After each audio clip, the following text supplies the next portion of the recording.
বালিশিরা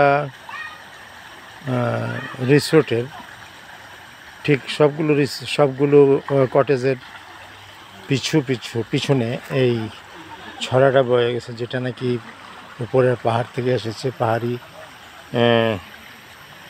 পানির প্রবাহ এই যে কলকল করে নদীর মতন বইছে, এগুলো যখন এখানে বৃষ্টি হয় বা প্রবল পানি হয়, এগুলো আসলে ঠিক অনেক বড় নদীর মতন হয়ে যায়। এই পুরা মানে মোটামুটি এখান থেকে দেখা যাচ্ছে এই যে পানি যাচ্ছে, আওয়াজ হচ্ছে। এই হচ্ছে বালিশের রিসোর্টের, এটা হলো একটা কেওড়া গাছ বলি আমরা সেটাকে।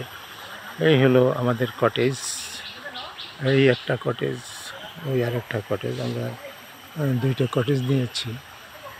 এই একটা কটেজ। আমাদের পরিবারের সবাই এখন ওইদিকে ফটোগ্রাফি করছে।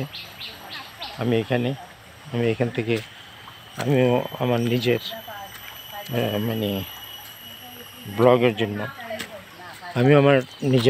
জন্য এখানে ছবি করছি। তারা সবাই ফটোগ্রাফি করছে।